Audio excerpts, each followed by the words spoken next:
Hello， 大家好，我是刘毅，关注刘毅美食，每天教你一道好吃又实用的家常菜。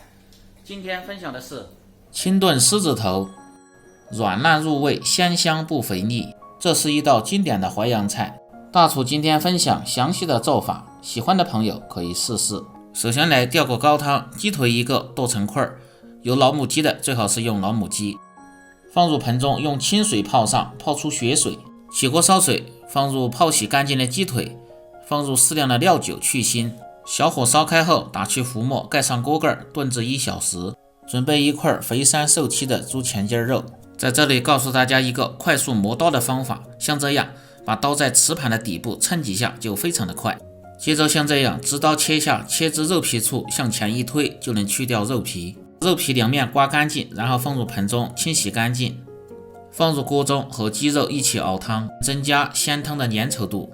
把去皮的前筋肉切成稍微厚点的片儿，别太厚也别太薄。切成片后再切成均匀的丝，切成丝后再摆码整齐，切成小粒儿，切成这样石榴籽大小的粒就可以了。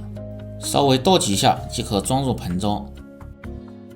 下面来准备点姜葱水，生姜先拍破，然后稍微剁一下，大葱也是先拍破，然后再切碎，这样更容易出姜葱的味道。装入小盆中，放入适量的黄酒，然后用手慢慢的捏出姜葱汁，放入适量的清水，水的量要根据肉的含水量来决定，肉的含水量多的就少放点水，含水量少的就可以多放点水。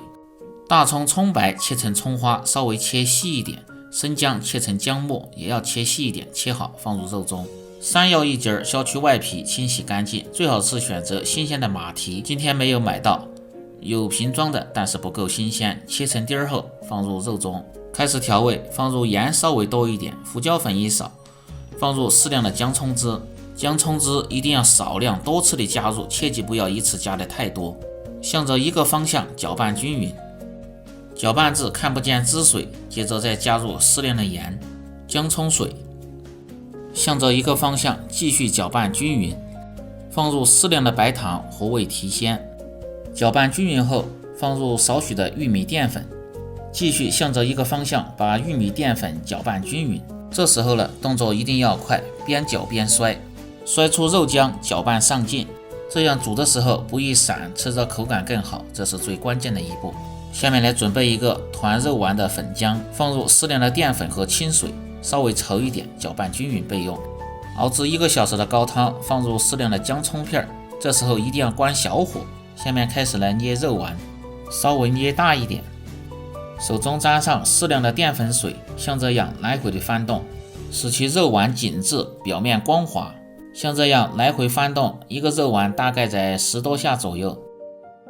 淀粉水在肉丸表面放入汤汁中，加热后孵化，形成保护膜。这样煮出的肉丸表面光滑好看，不会散。翻拌至表面光滑圆润即可放入汤中。接着用同样的方法把肉丸团好，放入锅中。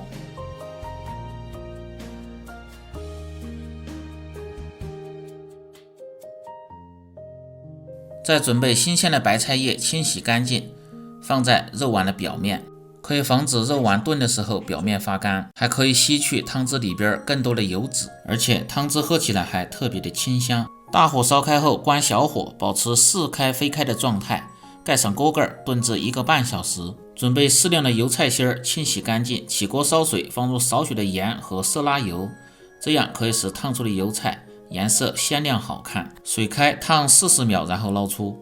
狮子头炖至1个半小时后，打开锅盖，剪去里边的白菜叶和姜葱不要。狮子头本身的底味就比较足，汤里边鲜味也很浓，所以说就不需要调味了。把炖好的狮子头放入容器中，浇入汤汁，放入汆烫好的菜心和枸杞点缀，美味极成。这样一道成菜美观、入口即化还不油腻的清炖狮子头就做好了。学会在家做，用来待客特别的有面子。感谢您的观看，我们明天再见。